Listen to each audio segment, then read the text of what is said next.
Selamat pagi anak-anak. Kita akan belajar firman Tuhan melalui buku renungan pagi anak, Identitas. Hari ini tanggal 11 September, judul renungan kita, Bersabar Satu Dengan Yang Lain. Mari kita awali dengan doa.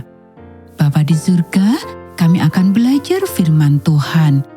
Tolong kami supaya kami dapat memahami firman Tuhan. Dalam nama Tuhan Yesus kami berdoa. Amin. Anak-anak, ayat inti renungan pagi kita hari ini diambil dari kitab Kolose pasal 3 ayat 12 dan 13 bagian pertama. Karena itu, sebagai orang-orang pilihan Allah yang dikuduskan dan dikasihinya, kenakanlah belas kasihan, kemurahan, kerendahan hati, kelemah lembutan, dan kesabaran. Sabarlah kamu seorang terhadap yang lain.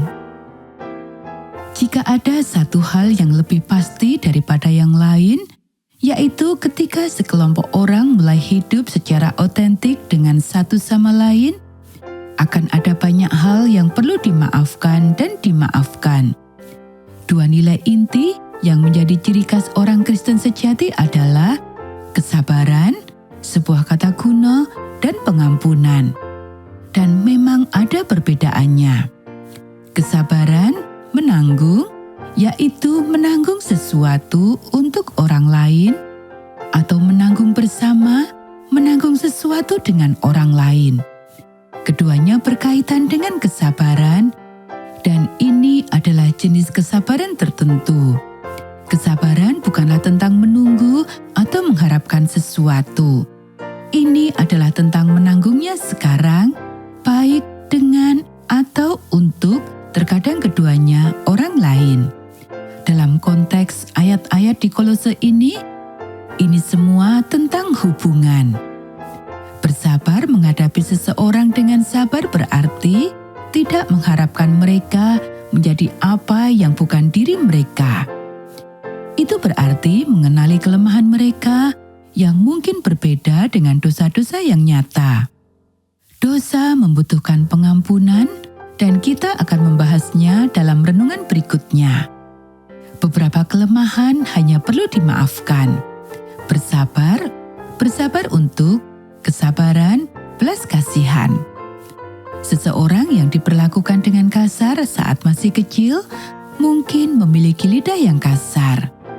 Kadang-kadang orang ini yang sekarang menjadi orang Kristen yang taat menyakiti orang lain.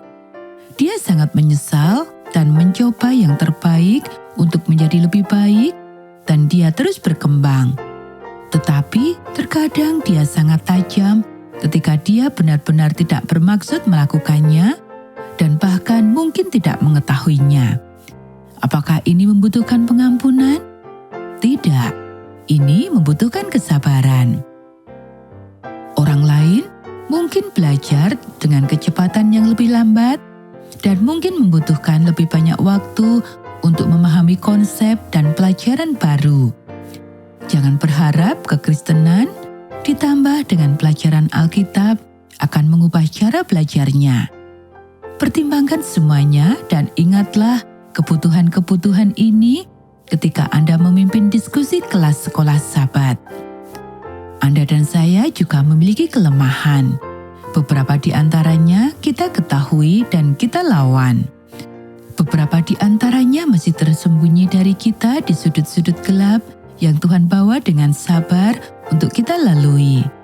Mungkinkah sampai saat itu mereka akan digunakan oleh Tuhan sebagai pelatihan untuk kesabaran orang-orang di sekitar kita? Anak-anak, demikianlah renungan pagi kita hari ini. Mari kita akhiri dengan doa. Bapa yang menanggung kami semua, Juru Selamat yang telapak tangannya terukir di atas bumi, Engkau menanggung banyak hal. Engkau menanggung beban dosa, rasa sakit, dan kelemahan yang tak terbayangkan.